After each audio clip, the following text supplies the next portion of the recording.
Before I tell my story, let me set the scene. It was the summer of 1996 and I was 15 years old. I grew up in a neighborhood in a typical Swedish university town with my dad.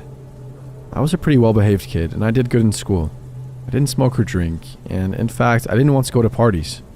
I didn't even have a boyfriend, but I did have a crush on a boy at school. And I felt pretty sure he was curious about me too, but we were both pretty shy people.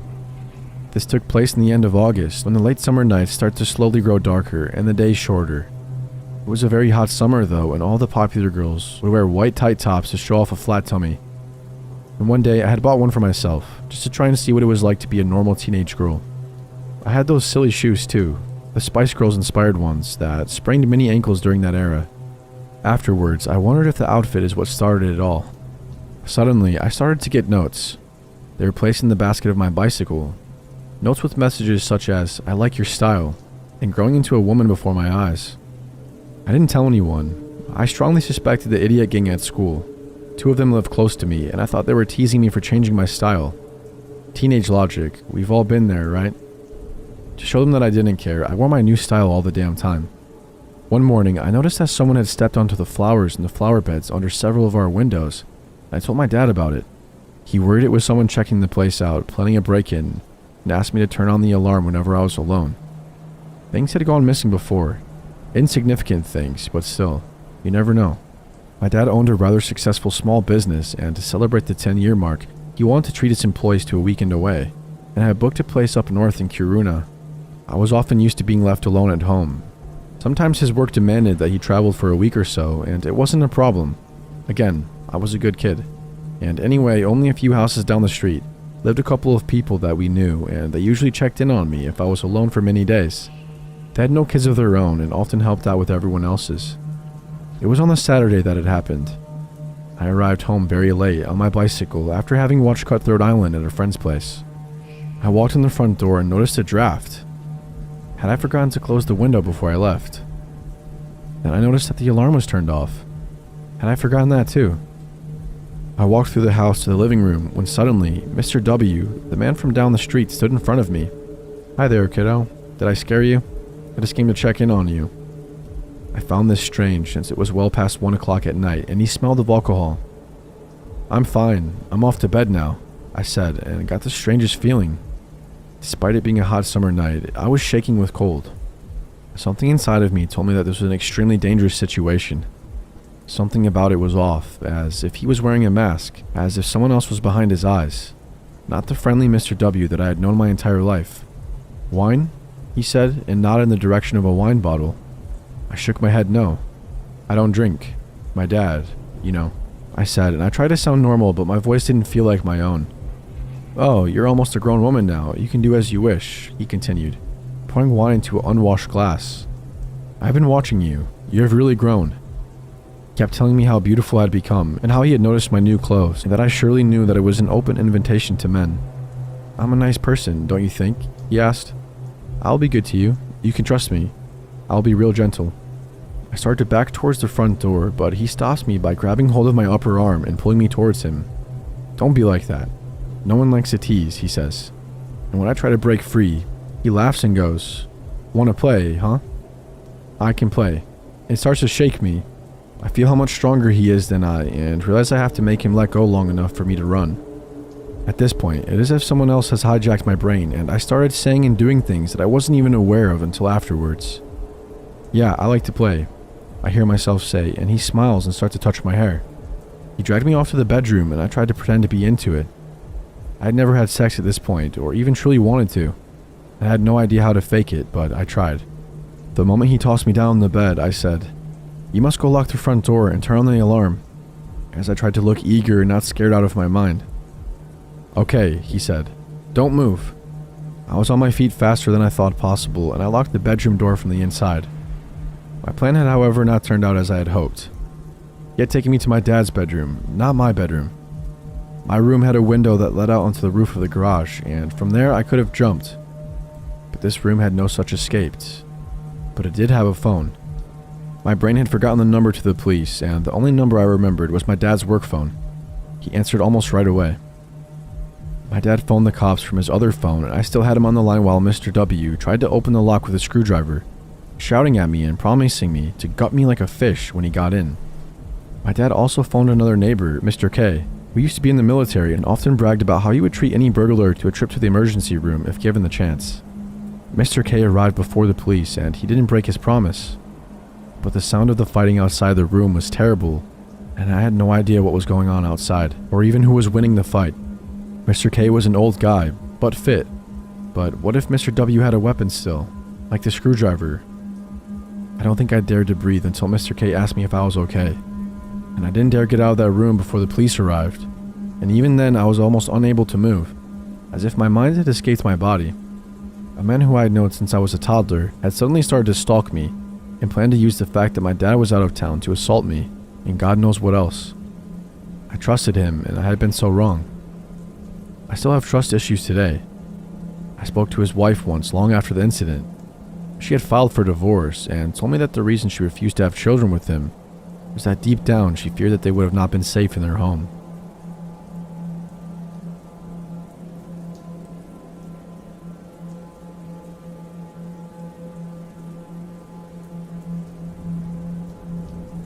This happened last summer and started pretty much a year ago. I am a guy who spends quite a lot of time in front of my computer, probably too much, and my room back at my parents' place has a window facing the road in front of the house. My computer is located next to the window, and when I'm sitting by it, I have that window to my right side. This means that if someone walks past the house, they can see me by the computer, and I often tend to look out the window whenever I see someone walking past, in the corner of my eye. No big deal. So this all started when I noticed a woman, somewhere near her 20s, maybe early 30s, walking by quite often, as in 5 to 10 times every day. No big deal, of course, she probably just lives nearby, I thought, which I later found out that she did. But this woman had a very uncomfortable look to her. It didn't look like she had a shower in a while, and she had this extreme smile to her face, constantly, as if someone had stapled her face into that expression. I didn't think much about it until I noticed that she started trying to make eye contact with me. Since she walked by my window so often, I often caught her in the corner of my eye and unintentionally looked at her. Every time she got eye contact, she would start giggling and laughing uncontrollably. This went on for a week or two. I just thought she was mentally ill or something, to be honest, and I didn't think much of it. But one day, she walked past an insane amount of times. At least 20 times in a couple of hours, and each time she was constantly looking in my window when walking by. This is when I started getting uncomfortable. After unintentionally getting eye contact again, I quickly turned my eyes to the computer again, only to see in the corner of my eye that she has stopped, standing outside my window and looking right at me, laughing uncontrollably with her creepy smile on her face. I quickly pull the curtains and I try to ignore it when I hear the doorbell. I open the door and there she is. I'm alone at home and I start to get some serious creeps. I was at the time babysitting my friend's poodle and picking it up to use it as some kind of protection. Stupid, I know. I say, "Hi," and she responds with a very, very happy hello. She then says, "Now it's your turn." I have no idea what she wants and I only respond with, "Okay." She then starts laughing, like a lot, as in she just heard the best joke of her entire life. I start panicking and I shut the door after quickly telling her to leave. I tell my parents when they come home, and it turns out that this woman is an old student of my mother. She says that she is mentally ill and that I shouldn't worry. She is supposedly nice. Her visits outside my window continue every day, and I tell my parents again that I feel uncomfortable. Then they try to talk to her to see what's up.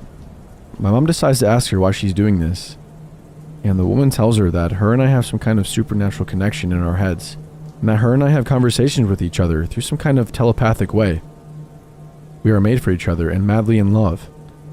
That's when my parents are getting concerned. Her visits continue on a daily basis, and we visit the police to see what can be done. Their answer is that we can't do shit because of stupid laws in my country. She often rang my doorbell, but I had the sense to not answer. I noticed that as time went on, she got worse and worse mentally. She started to show aggressive behavior against my parents when they asked her to leave. I have actually never seen my dad so uncomfortable and overprotective as he was at this time. He was worried as well. One day, something happened that was enough for me. It was Friday night and I was home alone. I was watching TV and I heard a strange noise from the street. I peeked out the window and there she was, outside my window dancing and screaming and singing and doing all kinds of strange things. put all the lights out in my house and I pretended not to be home, but I could still hear her. She was outside still. My neighbors ended up calling me several times, asking if I was okay, and I said I was, but I wasn't. I was scared. My parents were hours from coming home, and all I could do was watch TV, pretending not to be home. She stayed for an hour or two before leaving, and the week after, me and my parents decided to take action. We visited different mental hospitals, or whatever you call them, and tried to tell them what happened. But there was one problem. They didn't have her as a patient and couldn't help us. Neither could the police. To make the rest of the story short, it's been way too long already. This continued for the entire summer, and towards the end, she would often spy on our house, playing some sick game with a child that she had started hanging out with. At this point, she was kind of scared of us because she knew we had contacted the police and different doctors, and they were shouting things such as, "You see that house? Watch out for them, or they'll call the police." And she and the child would run and come back minutes later, repeating the same thing. The police have visited our block several times, hunting her when she is clearly out of control. There are so many incidents I can tell you about this story, but it would take way too long to tell everything. I don't live at home anymore, and I haven't been bothered by her since. Except the time that she tried to contact me on Facebook. I blocked her instantly. That was my summer of 2012. Not the best of my life.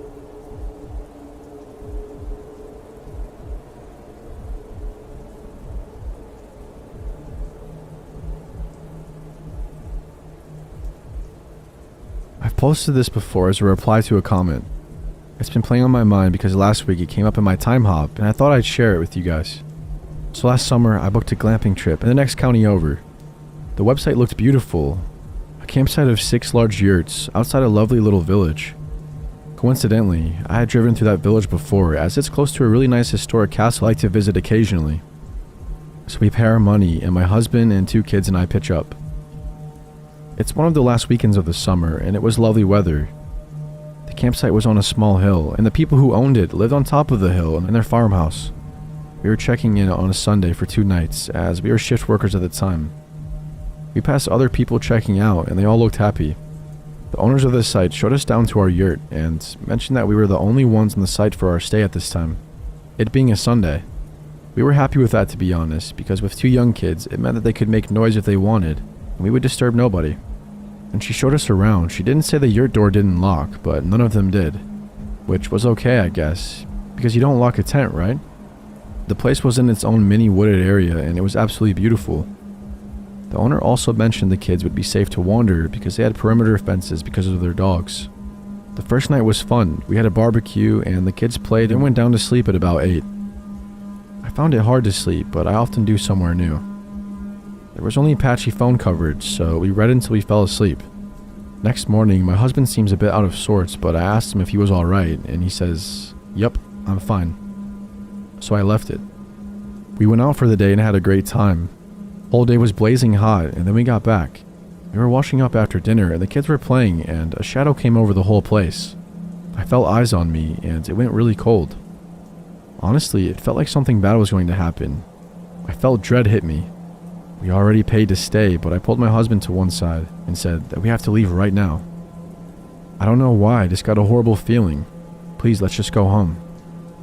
Normally he'd try to talk me out of something like this, but he didn't. He started getting the kids together and I packed our stuff. We went to the farmhouse with the couple who owned it, or sat outside playing with their dogs. My husband started loading up the car, while I apologized to them and explained we needed to leave because our youngest was feeling ill. They said how sorry they were about it, and then just as I turned to leave, the man asked if my husband had been outside the house last night at about 3 or 4 in the morning. I said no, he hadn't left my side all night. I would have woken up and noticed. He asked me if I was sure. By this point, my husband was by my side and answered that no, he hadn't, and why.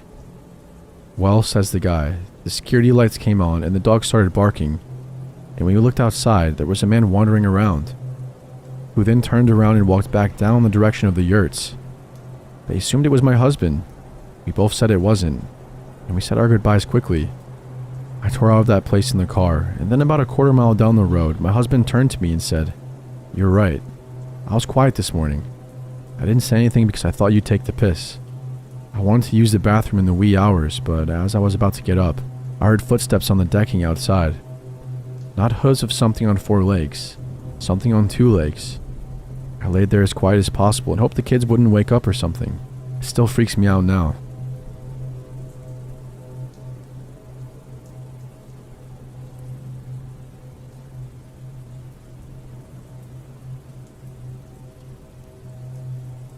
During the midsummer, usually around the middle of July, me and a couple of my good friends, all the way through my childhood, always made time to go up to one of my friend's family's cabin, way up north in the forests of Minnesota. The cabin is located in Vermilion Lake. Throughout all of our young years, we would always go, for sure accompanied by my friend's dad. Kevin's dad, who owned the cabin himself, and sometimes a few of our dads as well. Once we were juniors in high school, we felt mature enough and old enough to go to the cabin on our own. Finally, without Kevin's dad or any other adult supervision that may have accompanied us. I would like to mention a little information in regards to my friend's cabin to help you picture the scenario. The cabin is very remote and very little based upon a very large-sized island. Other cabins were on the island, but the ones next to us that were closest to us was a solid quarter or a half mile away at least, which is my best guess, which you could get to by taking a man-made path around the island. I want to mention that to get to my friend's cabin, you had to park on a gravel road on the opposite side of the island, as his cabin was on an island, and you'd have to take his boat across the lake about a half mile to even reach the cabin. The lake is pretty big.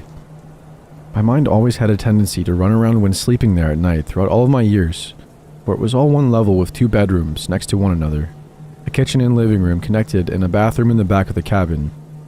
And where you slept in the cabin, there was always at least one window in each room with no curtain to it at all. So it was very easy to see outside to the woods and lake. And this is where my mind would run, as I always thought someone was peering in. Of course nobody ever was, but just my paranoia. I had been to this cabin a dozen times throughout my lifespan, and nothing had ever happened, and the older I got, the easier it was to sleep. We would usually stay a few weeks worth, or 4 or 5 nights. On the 3rd night during the trip, when we were there on our own finally, we had set up a campfire and had been drinking beer all night.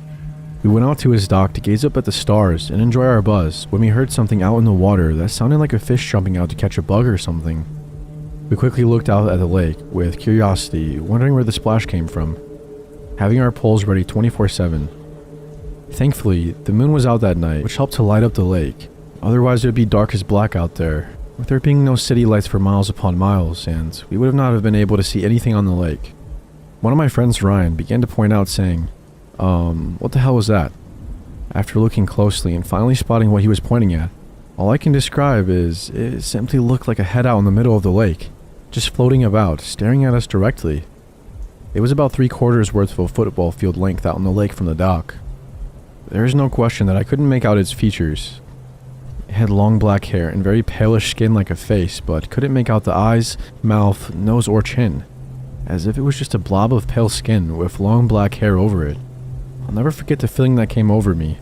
The hairs on my legs and neck, and my arm all stood up, and I was paralyzed on the inside, ready to leave that moment. But we told ourselves it was just a loon, as these birds are very popular night drifters on the lake, and they do their hunting late.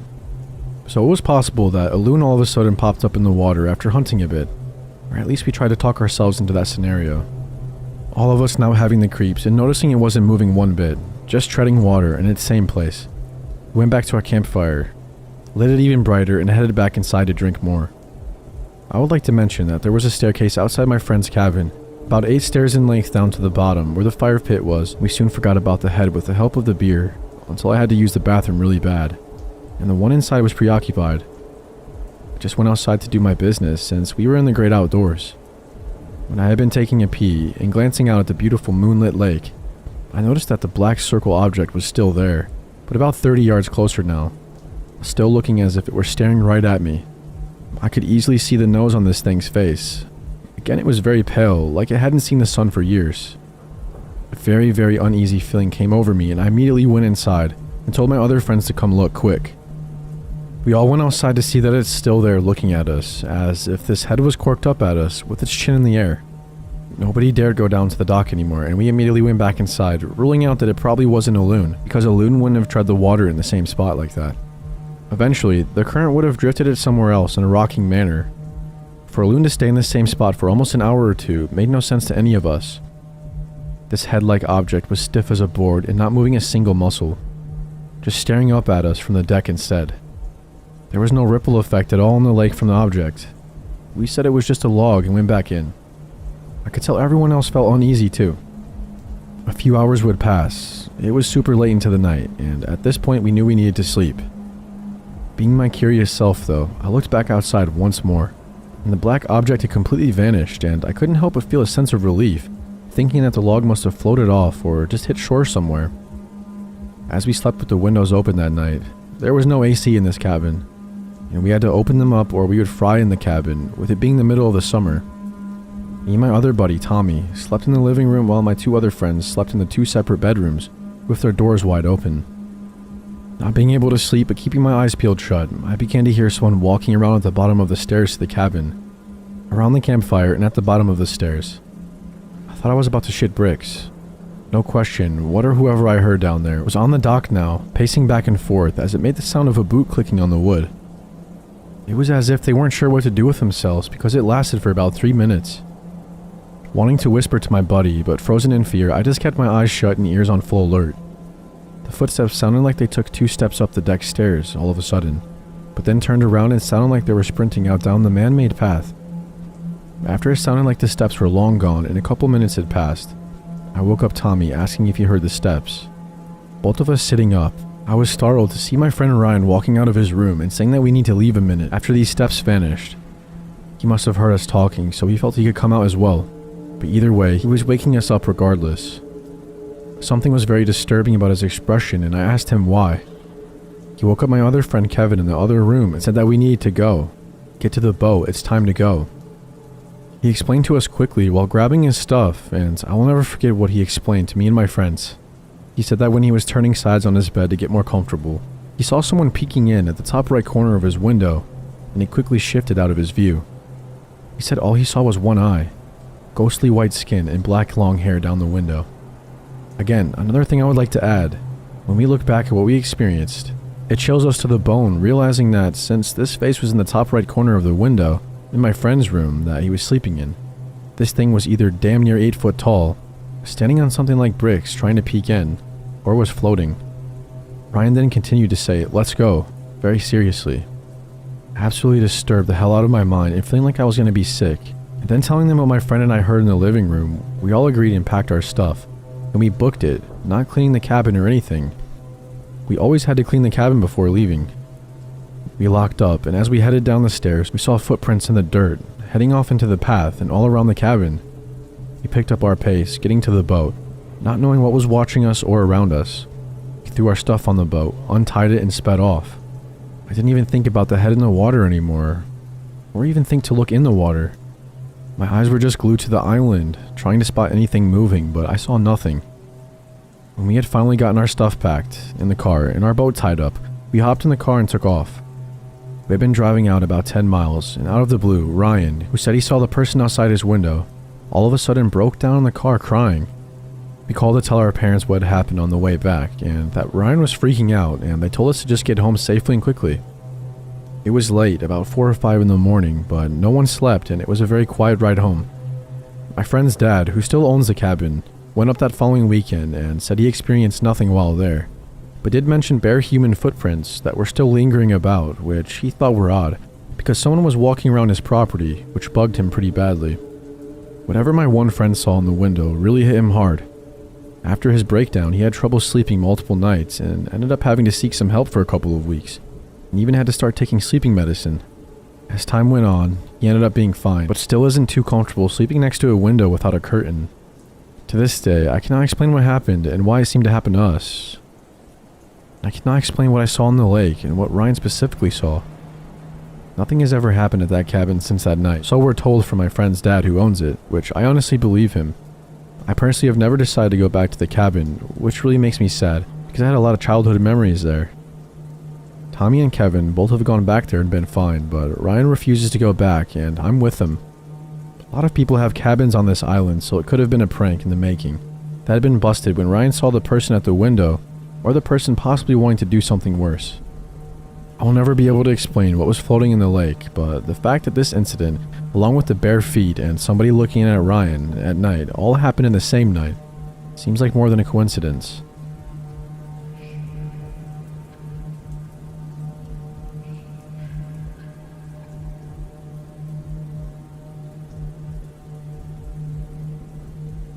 While I was a witness to a number of events with the individual in question, I would like to note that the majority of the unsettling behavior and stalking was directed to my coworker and friend at the time, Caroline. She and I became close friends during the summer in question, and while we have since gone our separate ways, we do keep in contact every now and then, and I even asked her if I could share the experience. She agreed, but out of respect to her and to protect both of us, I will leave out some more direct details. Having witnessed the behavior firsthand on many occasions, I understand her hesitation and her terror. This is going to be rather in-depth since there were several encounters over the summer. It was a few years ago now. I lived in a medium-sized college town and I worked at a nearby grocery store. It was small and had been in the community for years, so there were a lot of regulars. Some important backstory with the area. While the town was removed in a sense from the major city, there was a bus line that went directly from the larger city to this town, and it just so happened to drop off right by our store. As it goes with some public transit, especially in this area, there were often homeless people that got off at the stop and would come to the first place with food and drink and a place to wait. So our store. I worked at this store for almost a year and a half as a cashier, then I was promoted to supervisor. Caroline had been working there for several years before me, but we were about the same age. I am a male in my mid-20s now. Caroline is very attractive to me, and a vivacious woman. She was a pleasure to work with and as a good friend, but she also attracted a lot of unwanted and unwarranted attention, especially during night shifts. She has a good head on her shoulders and is an expert at dealing with the creeps and the leering jackasses. This guy, though, he was a whole nother story. It started in late June. I just got to work. I usually worked closing shifts because of school schedule, and during a tag-up meeting with the morning supervisor, Megan, I was informed to make sure I hit the break schedule. Our store was small and yet still incredibly busy with the college and the local community, so we had to balance schedules and breaks and tasks, and things could change at a moment. We had a clipboard with the people on the front end for the day and the estimated break schedule. It also had their in and out time. Supervisors were often also on registers and not just hanging out in the office, so we were at ground zero as it was when things got crazy. I asked Megan why I had to hide it, and she informed me that some guy had been hanging around and she had caught him twice, leaning over the register to look at the schedule. Our store had a big cafe in the front, so it wasn't uncommon for people to linger, sometimes hours at a time. This was especially true for the homeless who had nowhere else to go. As long as they weren't causing trouble, though, we had no reason to kick them out. Anyway, as the night progressed, I noticed this slinky dude with incredibly thick and greasy hair, sort of wandering around. He would walk up and down the aisles, then go to the cafe with nothing, and sit and stare at the registers. Then mosey on outside to the outside tables, then repeat. After about 2 hours of this, I approached and asked if I could help. Expecting him to say no and to scarf her off, I was taken aback when he moved extremely close to me and asked, "Is Caroline working today?" Per our policy, and I believe in some places, the law, we do not give out schedules. I would usually answer if they were currently here, as sometimes we would work directly with vendors and had meetings. This guy was clearly not that, and I had already had a handful of people want to specifically stand at Caroline's line and chat with her, leer at her, and prevent her from working. She was usually good about giving codes when a habitual creeper came in, and I would give her a task to go in the back room and count inventory. I was on edge with this dude, so I told him I could not divulge that information. He looked ready to spit on me. He was also a good 6 inches taller than me, though I could probably take him if the push came to shove. I told Caroline about it later, and though she didn't say anything, I could tell something about this one set her off. She was quiet the rest of the night. Cut to about 2 weeks later, we're doing late night inventory, so we're working way past closing time at 11 p.m. I have myself and 2 other relatively newbies working with me. There were other people from other departments doing inventory, but the bulk of it was on us. At around 1 a.m., while we were neck deep in counting, the store phone starts to ring, and ring, and ring. Normally we wouldn't answer, but I guess store management did, and that was that. About 5 minutes later it rings again, and someone else answers. Then again. I didn't think much of it until it rang a 4th time and I picked up. I answered to say that it was past our operating hours, and to try again in the morning. There was heavy breathing on the other line, and when I said hello, this raspy voice that was super familiar asked if Caroline was there. I said it was past hours and I was about to hang up when he shouted, "Tell me when Caroline works next, or I'm going to come down there and slice your throat, asshole." Needless to say, that pushed a line. I had no idea this was the same dude, but I got a familiar chill. I immediately hung up, told management, and we proceeded to call the cops. We had to do this a lot when drunk homeless people would wander in and steal or get violent. We knew the local cop, Jim, would help, so we had him come by and do a few patrols. That was about it. I would say about an hour and a half later, as we were wrapping up, the creepy dude is at the door, banging all unholy, screaming at us to let him in. There were about 5 other people near the door, all burly men, and they chased him off. I called Jim, and he said he would do another sweep. Of course, after that, we made some charges. Caroline was notified. I may have had issues with some of the store management, but they were really good about keeping us safe. She requested day shifts only, which we tried to accommodate the best we could. But I didn't write the schedule, and our direct team manager had propensity to be an ass and would sometimes schedule people when they requested that they couldn't work.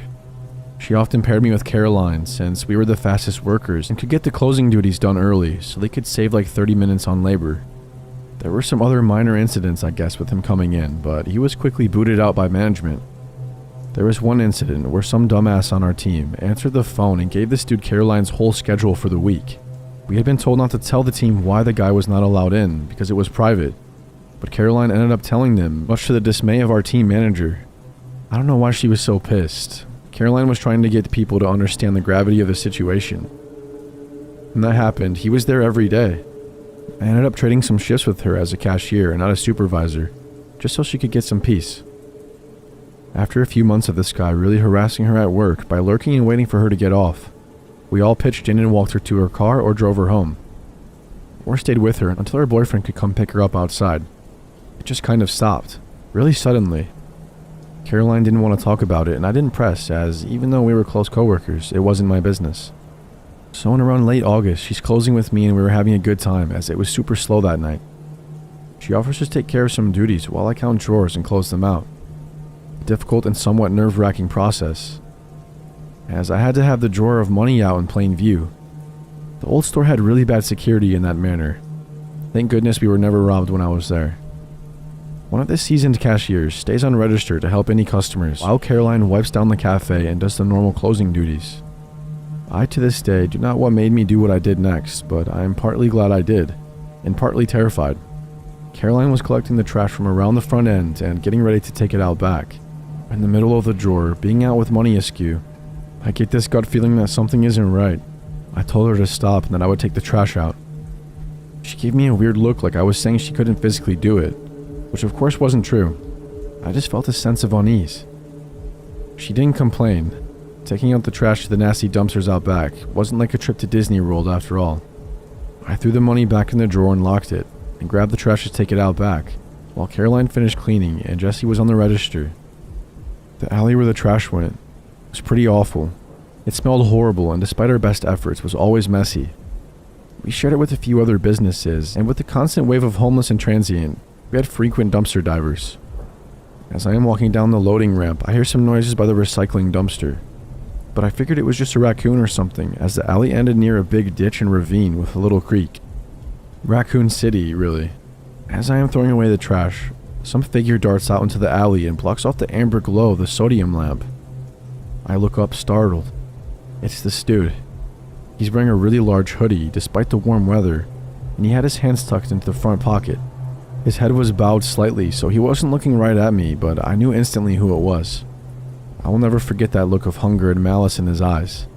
Like his obsession with Caroline had consumed every ounce of humanity in him, and turned him sour. We hadn't had a problem in weeks, and we were all under the impression that he was gone, based on things Caroline had hinted at. This guy saunters forward and asks if he can bum a cigarette. I don't smoke and clearly wouldn't do so on the job.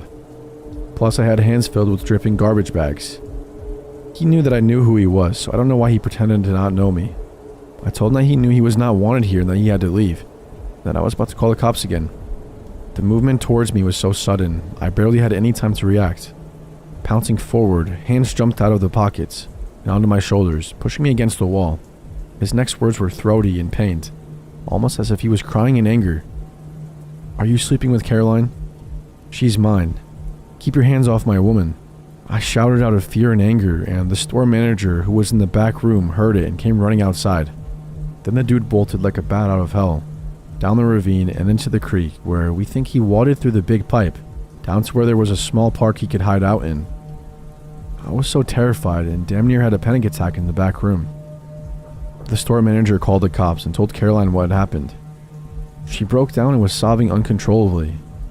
I called her boyfriend Ian and asked him to come get her, told him that she was okay to leave for the rest of the night and didn't need to finish her shift. Jim came out and did a look but couldn't come up with anything. The store leadership talked to Caroline a few days later, I guess, but she didn't want to talk much about the guy. We all got the sense something was up. I filed a report, but my boss, the crappy team manager, told me I shouldn't make another one and definitely shouldn't press charges because it could come back to bite them in the ass legally. Whatever the hell she meant by that. Caroline quit soon after, and I don't blame her. None of us did. Despite mine and a few other managers' best efforts, she wasn't feeling safe at work and kept insisting that there was nothing we could do. I didn't see her for another 7 months as she disappeared pretty much off the face of the earth and online. I know this is getting super long, but there was one last thing that really nails how twisted this guy was. Eventually, while running errands in the city on my day off, I bumped into Ian while out shopping.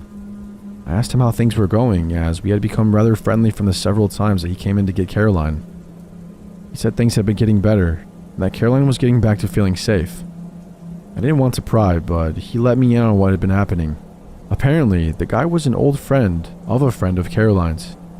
He had been in a party and met her once, and had been really friendly, almost too much. He friended her on Facebook and had kept rather quiet, messaging her here and there and wanting to chat. She made it clear that she was dating someone, and he seemed to ignore this and quickly got more aggressive in wanting to just hang out with her. But she didn't want to cause any problems with their mutual friend, so she didn't unfriend this guy. But she did do what she could, which was turn off the chat so he couldn't bug her constantly. She tried to prevent him from contacting her without unfriending him, as she was positive that this would really set him off. She, as I said, was very friendly and didn't want to cause any more problems. But it didn't work. He had apparently kept sending her flowers and stuff to her house, calling from unregistered numbers. How he got her number still isn't sure, and sending almost half-hourly messages on Facebook. And then one day, he snapped.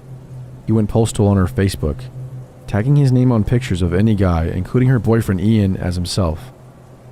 He would then post comments like, "She and I are meant to be. Give me the strength to kill him," in reference to some pictures where she was kissing Ian. "We will be together for eternity," etc. Really disturbing stuff. She ended up blocking him, and her friend talked her out of getting a restraining order for a while, but she ended up getting one after he attacked me in the alley. And that's about it for this guy. I never saw him again after that night, and I quit and moved out of the area a few months after Caroline did. Partly because I was disgusted with my team manager and her lackluster attitude towards the events. She laughed when I told her initially this dude came at me in the alley, and partly because I had quite enough with the crazy creepers. I visit that store now and then to see old friends, and I hope I never have to see that disgusting guy ever again.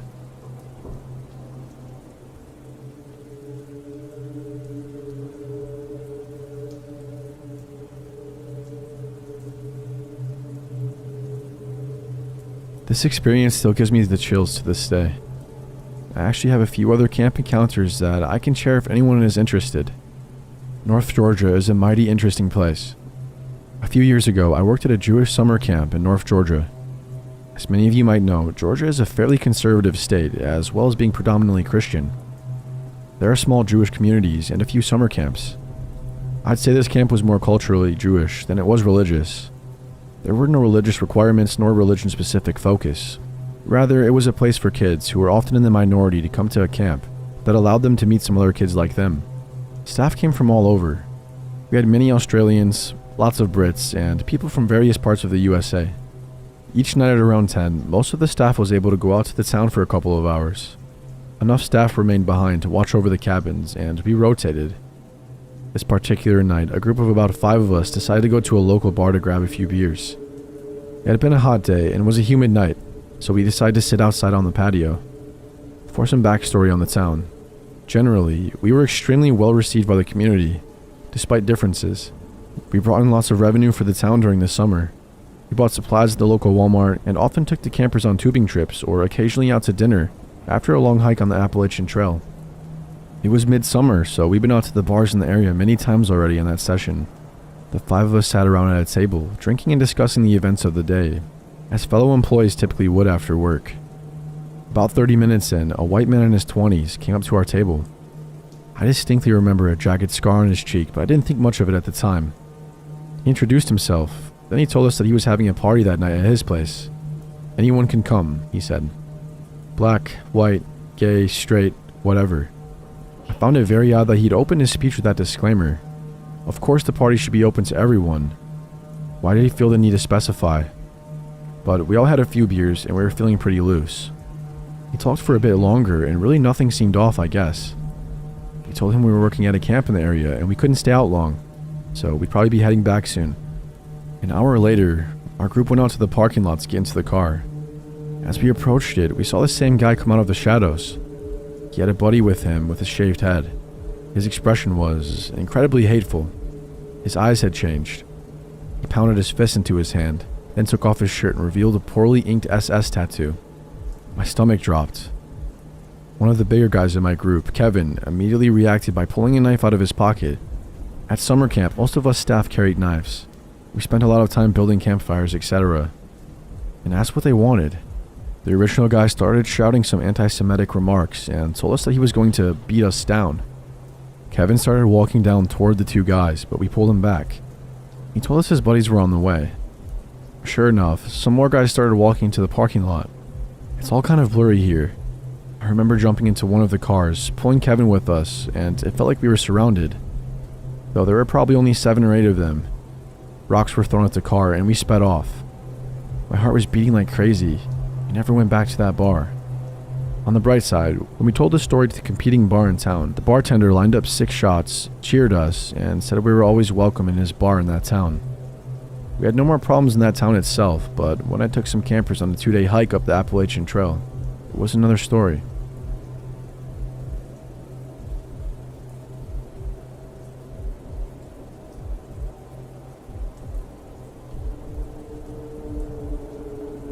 This experience happened to me when I was 14 years old. I hadn't spoken to anyone about the event since it happened. Not even my significant other. I'm 20 years old now and about to double major with my first 2 degrees in psychology and anthropology. Recently, for reasons unknown to me, the memories of this strange happening have resurfaced and are continuing to plague my waking thoughts, as well as my unconscious and subconscious. As we are taught in psychology, talking about this situation could help with repressed trauma, so here it goes. I live in the high desert mountains of Southern California, situated just below the Sierra Nevadas, about 30 minutes west of Mojave. My town is no booming metropolis. At the time, our largest market was a Kmart, one of the last still in business, I might add. And we had only our 4 stoplights in town. This takes place in a subsection of the town about 13 miles away from the shops, banks and restaurants, and a small community largely inhabited by retirees. It's smack dab in the middle of summer and the temperature were well into the high 90s to low hundreds. My nightly routine would consist of walking my Australian Shepherd. However, I would wait until it was almost dark to avoid the heat. I grabbed my phone, a small pocket knife, some headphones, and my pup, and we set out for my nightly walk. My community is also home to a significant amount of equestrian riders as well as cattle ranchers. The trails I walked were designated horse riding trails set between pastures. That night, I had decided to take the horse trail that stretches for approximately 2 miles between back-to-back paddocks. It's basically a long, narrow trail that's between very large backyards. My ending destination, a communal park where all types of horse riders could enjoy various activities on their horses. Making my way through the sandy terrain on the trail, it was nearly dark now. The sky was becoming a deeper shade of blue every time I looked up, and my dog was becoming harder to see. I estimated my arrival at the center to be around 15 minutes from my current position, as I sent a text to my mother. "I'll be there in about 15 minutes. Could you meet me there? I'm too tired to walk back." My mother had replied, "Sure, I'll leave in 10 minutes. Now at this point, I was just outside the entrance, where the enchanted forest trail connects to the straight trail that I was on, sort of like a 3-way intersection. You can either go left in the enchanted forest trail or go straight into the equestrian center. Before I reached the intersection of the trails, I noticed a shift in my dog's behavior as she becomes anxious and seemingly worried. She had her eyes fixated to the forest and stopped dead in her tracks. I played it off as another animal within the forest, like a bobcat or a boar. As they weren't uncommon in my area, I gave her a slight tug on her collar, although she was still incessantly focused on the forest. With a little bit more convincing, I was able to get her moving forward, pushing her on towards where my mother would be waiting for our arrival. Now it was nearly pitch black, with only the moon guiding me with its slow light. There was just the slightest of visibility, forced me to turn on my cell phone's dim flashlight. Entering the center now, I noticed something that startled me immensely. A very tall person, a man, about 10 to 15 feet into the enchanted forest trail, with his back towards me, standing completely still, his head facing the sky and his hands open, palms pointing in front of him while his arms are at his side. He was tall, approximately 6 feet, slim build, short dark hair, and was wearing what looked like to be blue scrubs, or at least a very thin blue napkin-like material, and was barefoot. What startled me the most was his demeanor and what he was doing. His stance was enough to scare anyone in that setting, but as I approached him slowly, it appeared to me he was shaking, or vibrating, or even slightly convulsing, but doing so while standing up. It didn't seem like he had any control over it, although he remained his balance perfectly. Scared and not entirely sure what to do, I asked him, "Hello, excuse me." I paused momentarily and raised my voice slightly with the next question. "Is everything alright?" When I said that, he stopped shaking altogether, but still doesn't turn around or move another muscle. He just remains in that same creepy position and doesn't even move. For a brief moment, I had thought I might have been imagining this. I glanced down at my dog, and she was also concerned with the state and condition of this man, and began growling quietly. At this point, I knew it wasn't all in my head. When I looked back up, he had moved closer to me, about 7 feet closer or so, now almost on my trail's path. I had only looked at my dog for a split second, and he did it without making a sound. He still wasn't facing me either, and his hands were still open, head still facing the sky. I wasn't about to wait and see what this guy was doing, or what his intentions were, so I slowly eased my way past him towards the equestrian center, as quietly as I could, before I felt that I was at a safe enough distance to start sprinting as fast as I could away from this guy. When I reached the first arena of the equestrian center, I looked back into the direction of the forest, completely out of breath, and there he was. The guy was standing on the edge of the trail outside of the forest, standing there still facing me. I was too far away to see his face, and frankly, I didn't want to. I couldn't make out features. All I could see was his silhouette illuminated by the moonlight peeking through the trees in the forest trail. I continued to run with no intention of stopping until I found someone. I had never been so happy to see my nagging neighbor, Penny, and her moody mare. She noticed my distress, but due to her already harsh opinions of me, I had told her I had been on an endurance run and was just out of breath and very tired. I wanted to avoid any small town gossip as much as I could. My mother arrived with an impeccable timing. During the ride home, I broke down in a state of paranoia, distress and panic at what I had just witnessed. My mother didn't know exactly what to make of it, so she recommended that I file a police report. About an hour after getting home, an officer shows up to take my statement. Following up the next day, the same officer claims to have went and checked out the area, but didn't find anyone or anything out of the blue apart from partials of bare footprints. But there's nothing incriminating or suspicious about someone going for a walk without shoes. He played it off as a joke and accused me of being under the influence, but I can assure you, I was completely sober. Nothing ever came out of this. I attended weekly therapy sessions for almost 2 years following this event, and I never went on walks by myself ever again. I had night terrors about the man, and I still do. I still don't know what to make of it. I don't know if I ever will.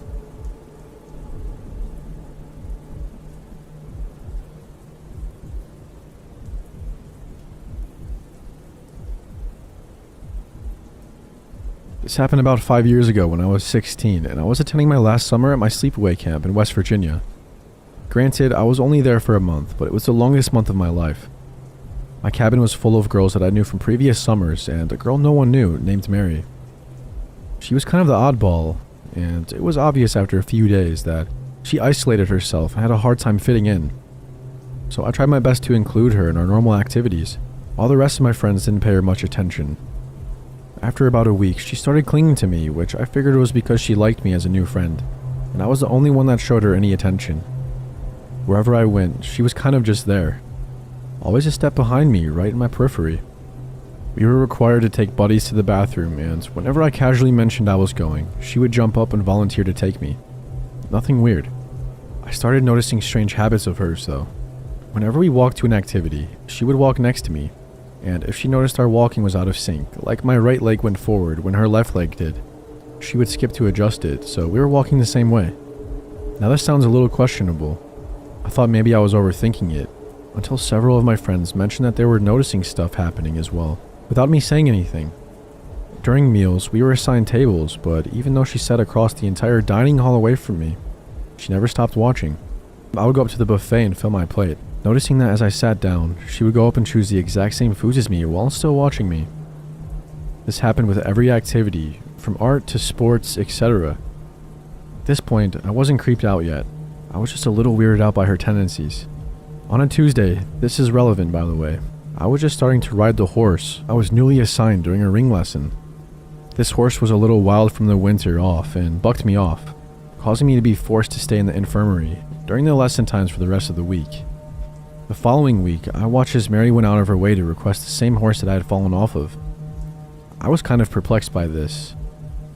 Of course, the Tuesday of that week, I watched as she threw herself off of the horse and was also forced to stay in the infirmary alone with me. My 1 hour a day that I could escape her was now also taken away. I started to get pretty annoyed by her because no matter what I was doing, she was always there.